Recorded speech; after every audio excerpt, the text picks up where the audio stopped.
श्री शनि कवचम ध्यानम। नीलांबरो नीलवपुः किरीटी गृध्रस्थितस्रासकरो धनुष्मान् चतुर्भुजः सूर्यसुतः प्रसन्नः सदा मम स्याद्वरदः प्रशान्तः। ब्रह्मा उवाच शृणुध्वामृषयः सर्वे शनिपीडाहरं महत् कवचं शनिराजस्य सौरेरिदमनुत्तमम् कवचं देवतावासं वज्रपञ्जरसंज्ञकम् शनैश्चरप्रीतिकरम् सर्वसौभाग्यदायकम्। ॐ श्री शनैश्चरः पातु भालं मे सूर्यनन्दनः। नेत्रे छायात्मजः पातु पातु कर्णौ यमानुजः। नासां वैवस्वतः पातु मुखं मे भास्करः सदा। स्निग्धकण्ठश्च मे कण्ठम् भुजौ पातु महाभुजः। स्कन्धौ पातु शनिश्चैव करौ पातु शुभप्रदः। वक्षः पातु यमभ्राता कुक्षिं पात्वशितस्तथा। नाभिं ग्रहपतिः पातु मन्दः पातु कटिं तथा। ऊरो ममान्तकः पातु यमो जानुयुगं तथा।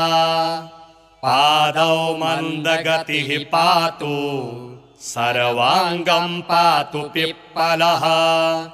अङ्गोपाङ्गानि सर्वाणि रक्षेन्मे सूर्यनन्दनः। इत्येतत् कवचं दिव्यं पठेत् सूर्यसुतस्य यः न तस्य जायते पीडा प्रीतो भवति सूर्यजः। व्ययजन्म द्वितीयस्थो मृत्युस्थानगतोऽपि वा कलत्रस्थो गतो वापि सुप्रीतस्तु सदा शनिः। अष्टमस्थे सूर्यसुते व्यये जन्म द्वितीयगे कवचं पठते नित्यं न पीडा जायते क्वचित्। इत्येतत् कवचं दिव्यं सौरेर्यन्निर्मितं पुरा। द्वादशाष्टमजन्मस्थ दोषान्नाशयते सदा। जन्मलग्नस्थितां दोषान् सर्वान्नाशयते प्रभुः। श्रीब्रह्माण्डपुराणे ब्रह्मनारदसंवादे शनिकवचं श्रीशनिदेवार्पणमस्तु। नीलांबरो नीलवपुः किरीटी गृध्रस्थितस्रासकरो धनुष्मान् चतुर्भुजः सूर्यसुतः प्रसन्नः सदा मम स्याद्वरदः प्रशान्तः। ब्रह्मा उवाच शृणुध्वामृषयः सर्वे शनिपीडाहरं महत् कवचं शनिराजस्य सौरेरिदमनुत्तमम् कवचं देवतावासं वज्रपञ्जरसंज्ञकम् शनैश्चरप्रीतिकरम् सर्वसौभाग्यदायकम्। ॐ श्री शनैश्चरः पातु भालं मे सूर्यनन्दनः। नेत्रे छायात्मजः पातु पातु कर्णौ यमानुजः। नासां वैवस्वतः पातु मुखं मे भास्करः सदा स्निग्धकण्ठश्च मे कण्ठम् भुजौ पातु महाभुजः स्कन्धौ पातु शनिश्चैव करौ पातु शुभप्रदः वक्षः पातु यमभ्राता कुक्षिं पात्वशितस्तथा नाभिं ग्रहपतिः पातु मन्दः पातु कटिं तथा ऊरो ममान्तकः पातु यमो जानुयुगं तथा पादौ मन्दगतिः पातु सर्वाङ्गं पातु पिप्पलः अङ्गोपाङ्गानि सर्वाणि रक्षेन्मे सूर्यनन्दनः इत्येतत् कवचं दिव्यम् पठेत् सूर्यसुतस्य यः न तस्य जायते पीडा प्रीतो भवति सूर्यजः व्ययजन्म द्वितीयस्थो मृत्युस्थानगतोऽपि वा कलत्रस्थो गतो वापि सुप्रीतस्तु सदा शनिः अष्टमस्थे सूर्यसुते व्यये जन्म द्वितीयगे कवचं पठते नित्यम् न पीडा जायते क्वचित् इत्येतत् कवचं दिव्यम् सौरेर्यन्निर्मितं पुरा द्वादशाष्टमजन्मस्थ दोषान्नाशयते सदा जन्मलग्नस्थितान् दोषान् सर्वान्नाशयते प्रभुः श्रीब्रह्माण्डपुराणे ब्रह्मनारदसंवादे शनिकवचम् श्रीशनिदेवार्पणमस्तु नीलाम्बरो नीलवपुः किरीटी गृध्रस्थितस्रासकरो धनुष्मान् चतुर्भुजः सूर्यसुतः प्रसन्नः सदा मम स्याद्वरदः प्रशान्तः ब्रह्मा उवाच शृणुध्वामृषयः सर्वे शनिपीडाहरं महत् कवचं शनिराजस्य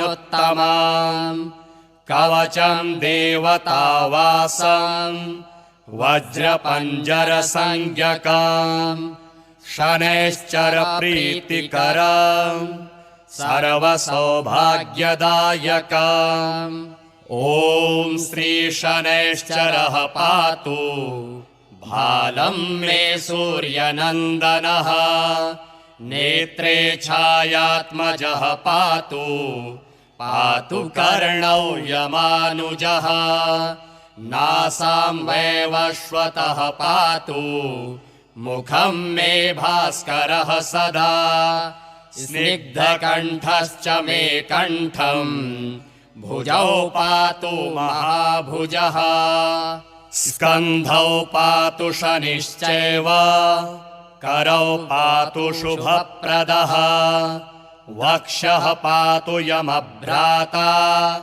कुक्षिं पात्वशितस्तथा नाभिं ग्रहपतिः पातु मन्दः पातु कटिं तथा ऊरो ममान्तकः पातु यमो जानुयुगं तथा पादौ मन्दगतिः पातु सर्वाङ्गं पातु पिप्पलः अङ्गोपाङ्गानि सर्वाणि रक्षेन्मे सूर्यनन्दनः इत्येतत् कवचं दिव्यम् पठेत् सूर्यसुतस्य यः न तस्य जायते पीडा प्रीतो भवति सूर्यजः व्ययजन्म द्वितीयस्थो मृत्युस्थानगतोऽपि वा कलत्रस्थो गतो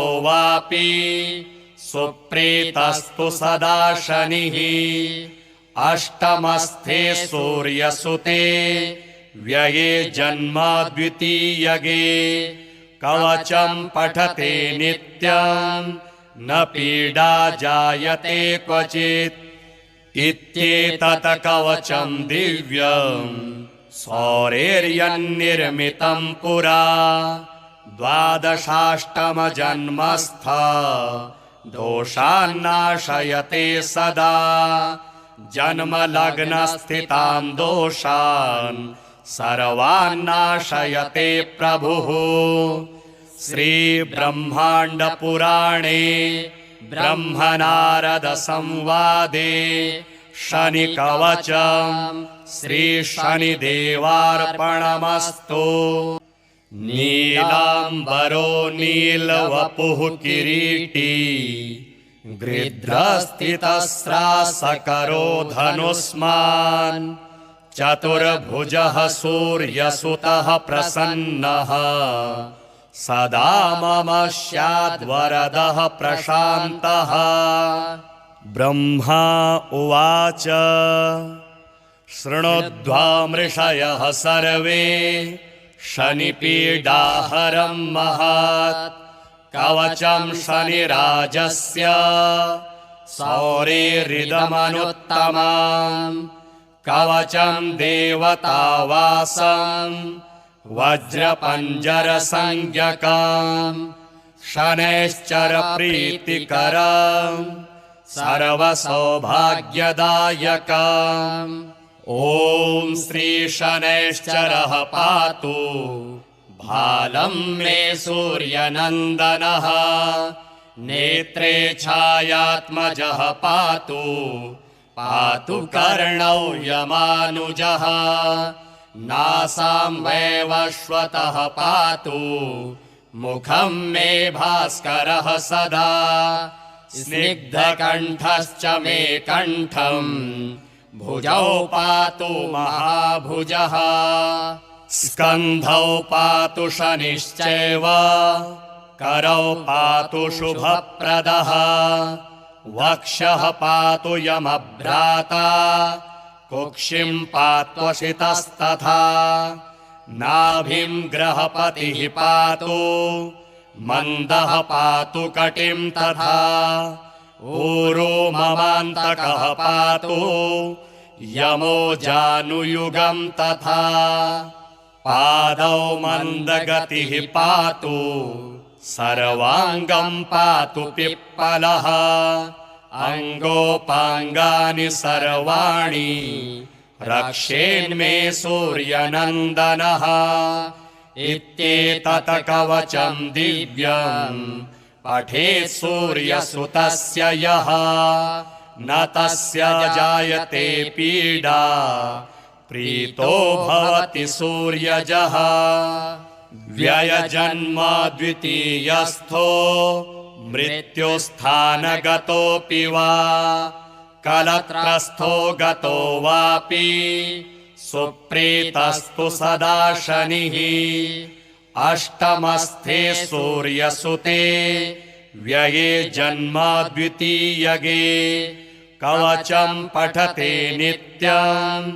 न पीडा जायते क्वचित् इत्येतत् कवचं दिव्यं सौरेर्यन्निर्मितं पुरा द्वादशाष्टमजन्मस्थ दोषान्नाशयते सदा जन्मलग्नस्थितां दोषान् सर्वान्नाशयते प्रभुः श्रीब्रह्माण्डपुराणे ब्रह्मनारदसंवादे शनिकवचं श्रीशनिदेवार्पणमस्तु।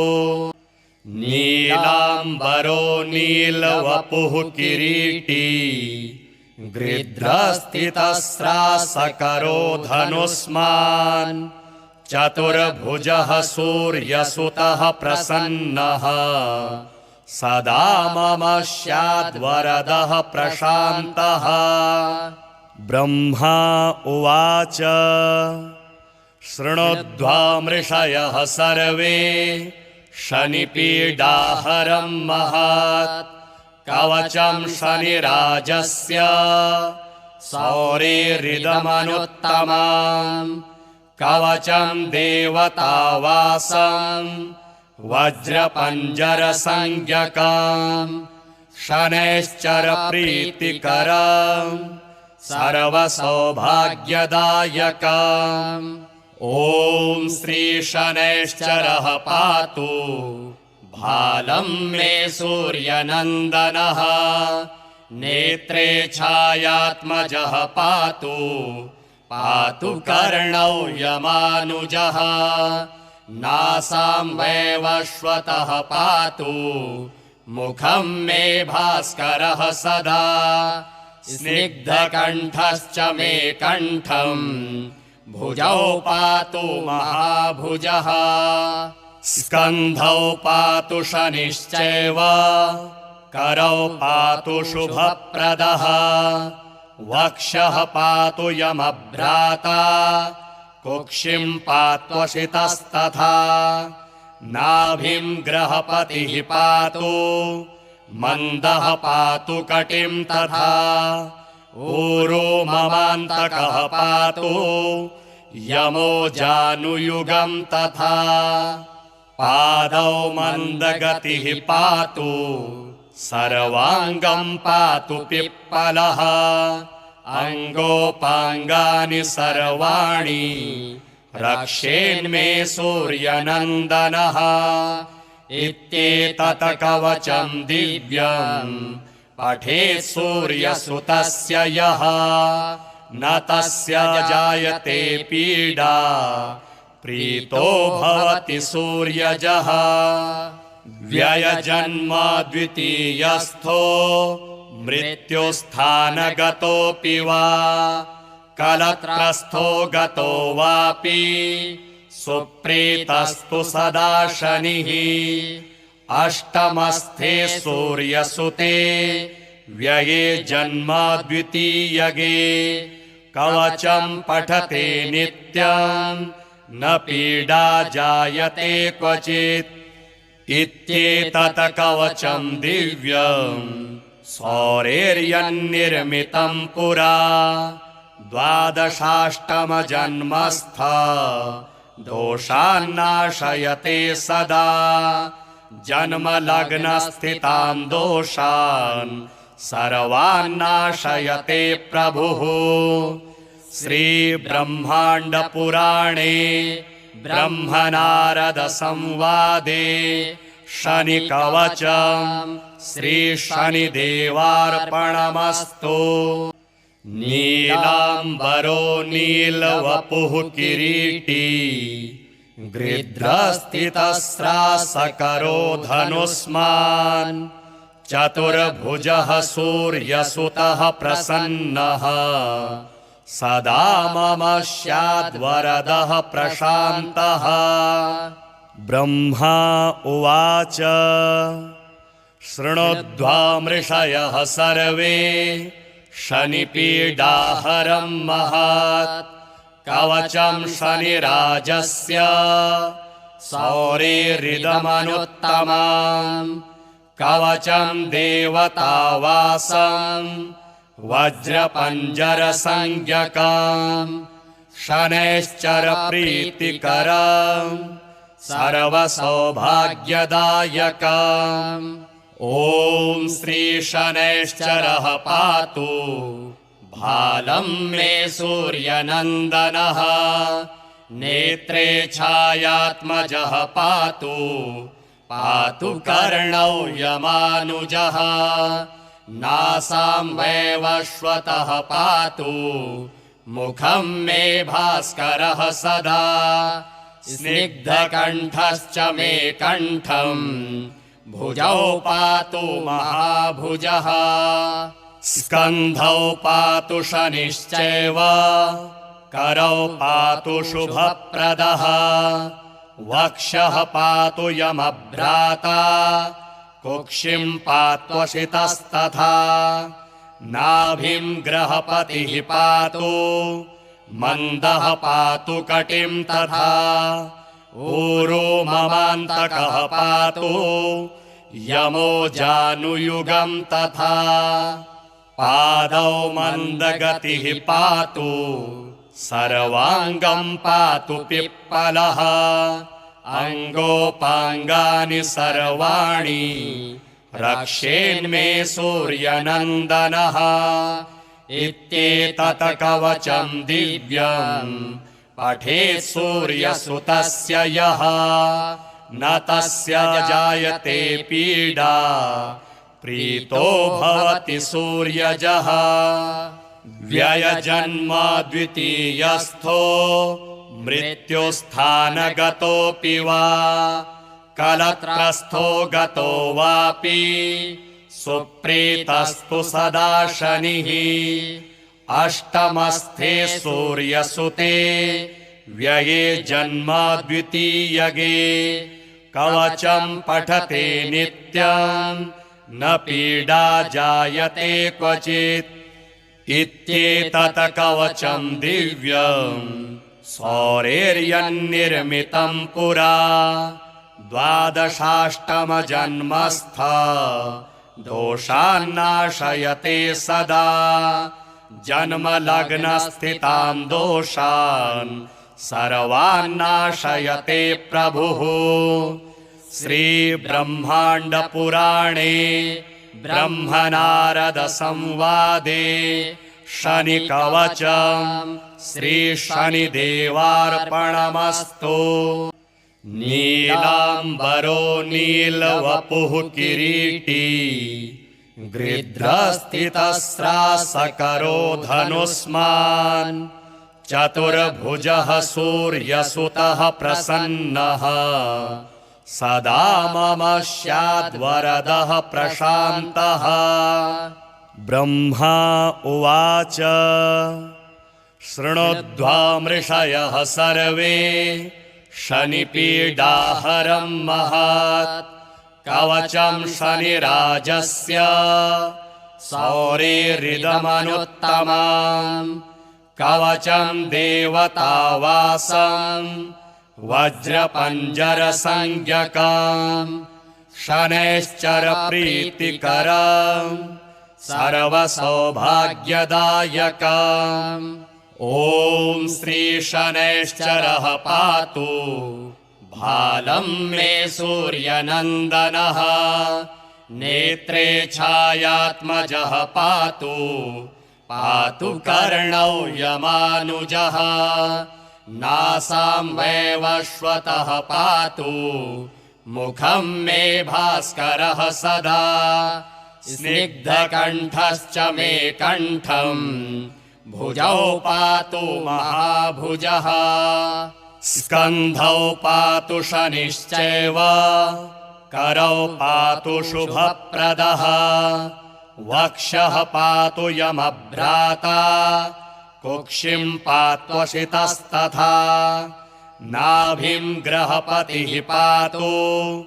मन्दः पातु कटिं तथा ऊरो ममान्तकः पातु यमो जानुयुगं तथा पादौ मन्दगतिः पातु सर्वाङ्गं पातु पिप्पलः अङ्गोपाङ्गानि सर्वाणि रक्षेन्मे सूर्यनन्दनः इत्येतत् कवचं दिव्यं पठेत् सूर्यसुतस्य यः न तस्य जायते पीडा प्रीतो भवति सूर्यजः व्ययजन्म द्वितीयस्थो मृत्युस्थानगतोऽपि वा कलत्रस्थो गतो वापि सुप्रीतस्तु सदा शनिः अष्टमस्थे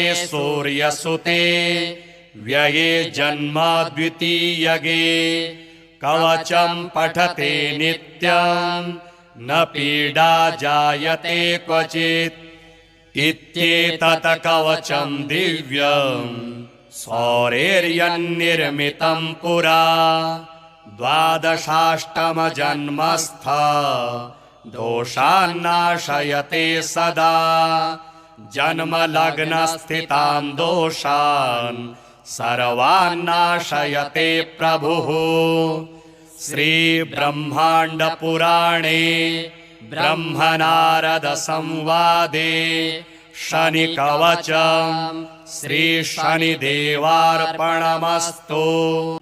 नीलाम्बरो नीलवपुः किरीटी गृध्रस्थितस्रासकरो धनुष्मान् चतुर्भुजः सूर्यसुतः प्रसन्नः सदा मम स्याद्वरदः प्रशान्तः। ब्रह्मा उवाच शृणुध्वामृषयः सर्वे शनिपीडाहरं महत् कवचं शनिराजस्य सौरेरिदमनुत्तमम् कवचं देवतावासं वज्रपञ्जरसंज्ञकम् शनैश्चरप्रीतिकरम् सर्वसौभाग्यदायकम्।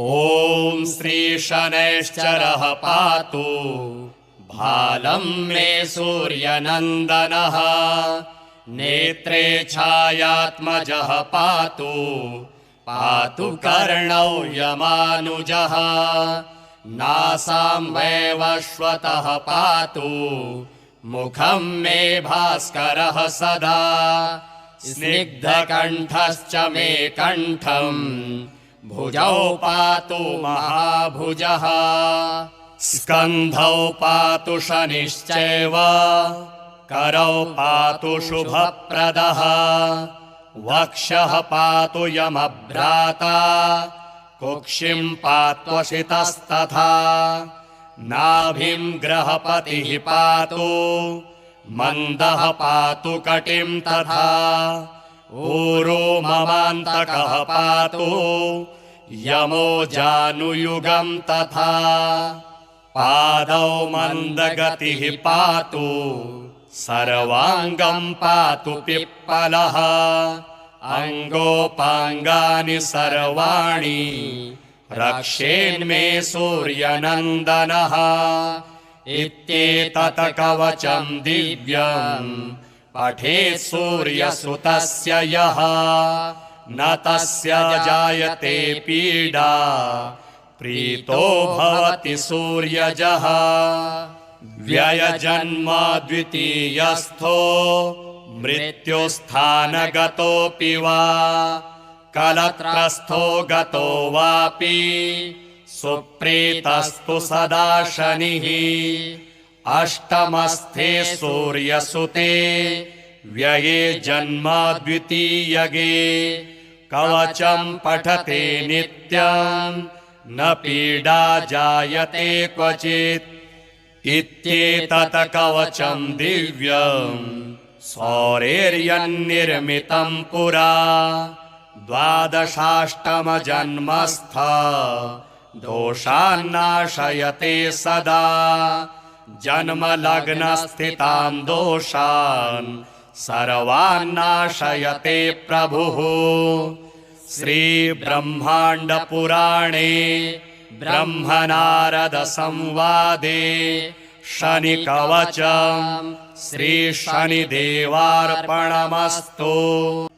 नीलाम्बरो नीलवपुः किरीटी गृध्रस्थितस्रासकरो धनुष्मान् चतुर्भुजः सूर्यसुतः प्रसन्नः सदा मम स्याद्वरदः प्रशान्तः। ब्रह्मा उवाच शृणुध्वामृषयः सर्वे शनिपीडाहरं महत् कवचं शनिराजस्य सौरेरिदमनुत्तमम् कवचं देवतावासं वज्रपञ्जरसंज्ञकम् शनैश्चरप्रीतिकरम् सर्वसौभाग्यदायकम्। ॐ श्रीशनैश्चरः पातु भालं मे सूर्यनन्दनः नेत्रे छायात्मजः पातु पातु कर्णौ यमानुजः नासां वैवस्वतः पातु मुखं मे भास्करः सदा स्निग्धकण्ठश्च मे कण्ठं भुजौ पातु महाभुजः स्कन्धौ पातु शनिश्चैव करौ पातु शुभप्रदः वक्षः पातु यमभ्राता कुक्षिं पात्वशितस्तथा नाभिं ग्रहपतिः पातु मन्दः पातु कटिं तथा ऊरो ममान्तकः पातु यमो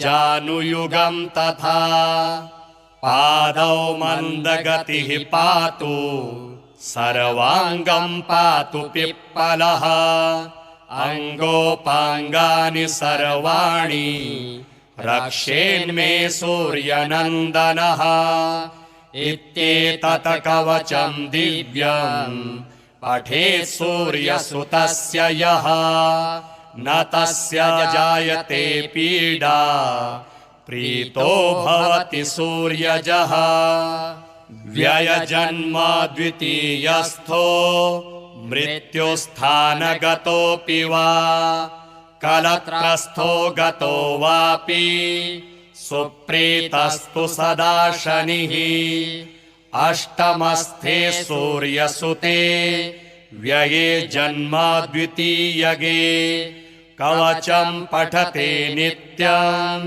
न पीडा जायते क्वचित् इत्येतत् कवचं दिव्यं सौरेर्यन्निर्मितं पुरा द्वादशाष्टमजन्मस्थ दोषान्नाशयते सदा जन्मलग्नस्थितान् दोषान् सर्वान्नाशयते प्रभुः श्रीब्रह्माण्डपुराणे ब्रह्मनारदसंवादे शनिकवचं श्रीशनिदेवार्पणमस्तु।